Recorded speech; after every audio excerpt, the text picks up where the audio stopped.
today, running a couple errands early this morning, but I wanted to get up here, give you an update to the Foxbody. So already started doing work on it. I really didn't make videos because a lot of you guys on my channel don't want to see the easy stuff. But I already got the shocks taken care of. I took it this weekend to get the ball bearings fixed. And then incidentally, we found that the rear brakes weren't connected. Go figure, right? So we took care of that, and then we found that the back gears, they were not the stock, and the gears are not matted together. So we have to go ahead and get that taken care of this weekend. I think my husband was having problems when he was shifting, especially second gear was giving him problems. Again, I haven't driven the car. I don't know how to drive it. But that will be, once we get everything taken care of, then that is my next goal, to start learning how to drive this bad boy. Once that's all complete, and then the car is actually, because right now it runs fantastic, but those are just the little things that we have to kind of get done before the big things. I found this great restoration place nearby, and I'm going to take it there to kind of look at the whole dash, because you remember the dash, the clusters, all of that, the gauge clusters have to be replaced.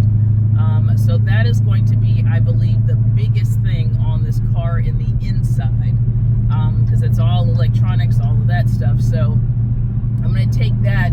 I have an appointment in February because I already booked out. So that would be my next thing. And then just working inside the upholstery. Realize that we're going to need a new hatch, as well as it was just recommended going ahead and just getting new doors, not trying to fix the things, but just go ahead and get new doors. So basically this car is going to be gutted out in stages. But I just wanted to get out here and give you a quick update, a little bit about what's going on with the car.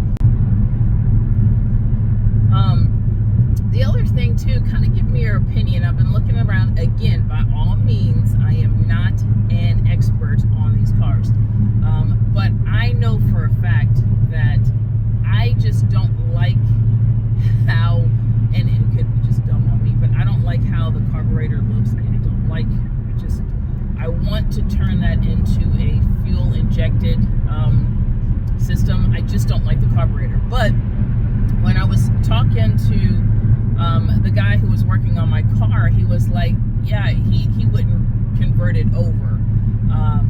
He said it's easier to go ahead and just keep the carburetor, but let me know in the comments below your thoughts, and if you would recommend staying with the carburetor, or if you would consider doing the fuel injected, because that's one of the things that I keep going back and forth. And then, like I said, a lot of feedback on the Coyote Gen 3.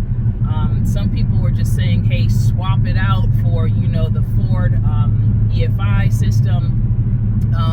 Just let me know, because like I said, the engine is going to be the big part here, what I'm going to ultimately do. A lot of people were basically saying, go ahead and figure out what you want to basically do with the car, kind of look at what's the goal of the horsepower. And again, I'm not trying to go super crazy with the car. I'm trying to stick it around, my husband was saying even like 350, but if I can get it around there, 400, I am okay with that. I'm not trying to make this a complete 100% track car, because I do want to enjoy it. It's a T-top, so in the summertime, I want to experience it. I've never driven in a convertible before, so this is going to be my first experience. So I'm looking really excited just to enjoy the vehicle. So just let me know, your opinion, your thoughts,